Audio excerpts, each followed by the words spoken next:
Derek is a BR Class 17 diesel engine. He may look different from the other diesels of Sodor, but he has a good heart. When Derek first arrived on Sodor, he was having teething troubles with his cooling system, causing it to break down constantly. Sir Topham Hatt suspected he was fitted with useless car motor, and decided to replace it with the EMD motor. After some tests, Derek felt much stronger than he was when he was first built, and he had no teething troubles whatsoever. One morning, Sir Topham Hatt came to see Derek at Brendam Yards. Derek, I would like you to collect some slate trucks from the slate quarry and take them to the transfer yards, because the winch at the Skarloey slate quarry is broken, so the little engines can't use it until it is fixed. "Will do, sir," said Derek, smiling, and he headed off to the Sodor slate quarry, located at the bottom of the wharf.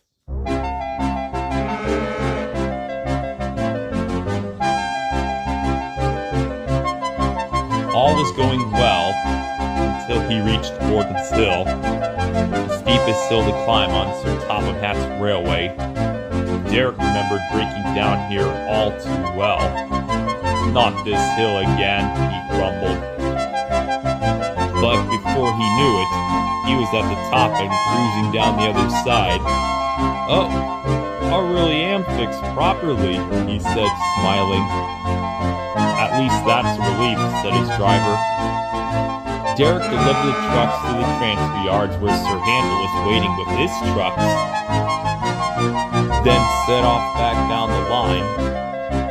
On his way to Wellsworth Yards, he saw Gordon at the bottom of the hill. But today, the express was a lot heavier than usual, and Gordon had to wait for Edward to come and help. "Bother!" huffed Gordon. A few minutes later, Edward puffed to the rescue. He buffered up behind Gordon. Edward pushed and Gordon pulled as hard as they could. At last, the express started to move up the hill.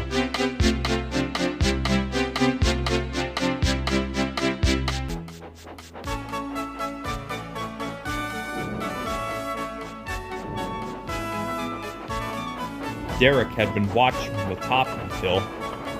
"Well done, Edward," he tooted. "Just doing my job, Derek," replied Edward. "Slow coach," Gordon huffed Derek. "I did my hardest," argued Derek. "I can push any engine, even up your hill, just as well as Edward can." "Rubbish," sniffed Gordon. "You're not even a proper engine." This made Derek feel hurt. "Take no notice of him, Derek," whispered Edward. "He's just never seen a diesel engine like you before." That night, Sir Topham Hatt came to see Derek. "Edward is near the harbor," Sir Topham Hatt said. "You are to work at Wellsworth Yard in his place." "But I'll never be able to do Edward's job," Derek cried. "He's a proper steam engine." "Nonsense," said Sir Topham Hatt. "You are one of my engines, and you must be useful." Derek was very worried. What if he wasn't useful? The next morning, Derek rode nervously out of his shed. "I hope no one needs pushing up Gordon's Hill," wailed Derek. Derek wished he was a proper diesel engine.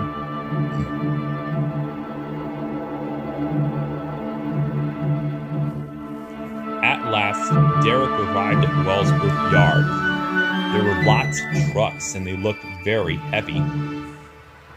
"I'll never be able to shunt all those," Derek oiled. "You can do it, Derek," called Boko. "Just shunt the trucks into their respective sidings, and then sort them by their content." That made Derek feel much better. Then he started to shunt the trucks. He shunted coal trucks for Duck, slate trucks for Donald, he even shunted fruit and vegetable trucks for Douglas.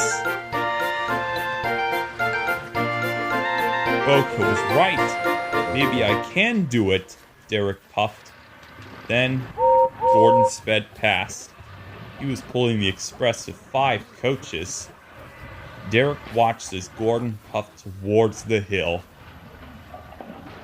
Gordon puffed with all his might. But once again, the express was too heavy. Gordon was stuck. Bother, he huffed. Gordon's driver called the yard manager. The yard manager came to see Derek. You need to push Gordon to the top of the hill, the yard manager said. Yes, sir, but Gordon looks much too heavy for me to push, Derek oiled nervously. Don't worry, Boko called. You can do it, Derek. I'll do my best, replied Derek, and he rode off towards Gordon's hill. When Gordon heard that Derek was coming, he was very cross. Derek is only a diesel engine, Gordon huffed. He will never be able to push me up the hill. Derek buffered up behind Gordon. Then he pushed with all his might. Gordon didn't move. Is that the best you can do? Gordon snorted. They should have sent a proper engine. Derek was about to give up. But then he remembered what Boko had said. I can do it. I can do it, Derek panted. Derek pushed harder and harder. Suddenly, Gordon's wheels started to move. Derek kept pushing. His engine roared. His axles ached. Gordon moved slowly up the hill.